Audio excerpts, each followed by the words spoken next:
আঁকাবাঁকা বা উঁচু নিচু দাঁতের ট্রিটমেন্ট কম বয়সে করা যায় না, এই ভুল ধারণা থেকে আমাদের বের হয়ে আসতে হবে। আমরা ক্লিনিকে অনেক পেশেন্টকে ফেস করি যে যারা তাদের মা বাবারা অ্যাডভান্স স্টেজে তাদের ব্রেসেসের ট্রিটমেন্টের জন্য নিয়ে এসেছেন। যদি আমরা জানতে চাই যে কেন আপনারা আরও আগে আসলেন না, সেক্ষেত্রে তাদের আনসার হচ্ছে না, আমরা চিন্তা করেছি সমস্ত দুধ দাঁত পড়ে আসল দাঁত মুখে আসবে, তারপরেই ট্রিটমেন্টের জন্য আসতে হবে।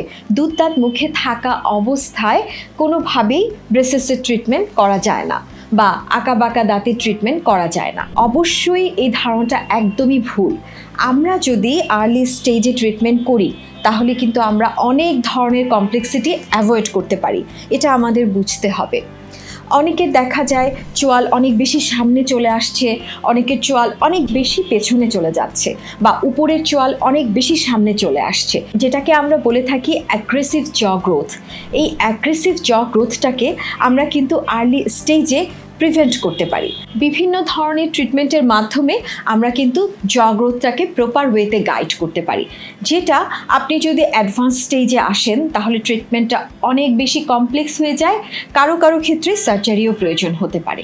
তো সার্জারি বা কমপ্লেক্স ট্রিটমেন্ট অ্যাভয়েড করার জন্য আর্লি স্টেজের ট্রিটমেন্ট খুবই গুরুত্বপূর্ণ। আপনার অর্থোডন্টিস্টের কাছে আর্লি স্টেজেই ট্রিটমেন্টের জন্য চলে আসবে। এছাড়া অনেক সময় দেখা যায় কি আমরা অ্যাডভান্স স্টেজে কারো 2টা বা কারো 4টা বা এমনকি তার থেকেও বেশি দাঁত ফেলে ট্রিটমেন্ট করার অ্যাডভাইস করে থাকি। কেন আসলে? কারণ তখন দেখা যায় যে দাঁত না ফেলে ট্রিটমেন্ট করার কোনো অপশনই আর থাকে না।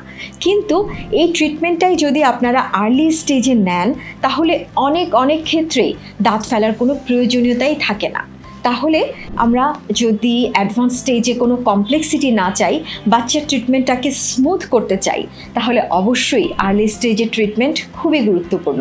আর্লি স্টেজে আপনার বাচ্চাকে অবশ্যই একজন অর্থোডন্টিস্টের কাছে দেখান এবং প্রপার অ্যাডভাইসটা গ্রহণ করুন, প্রপার ট্রিটমেন্টটা নিন।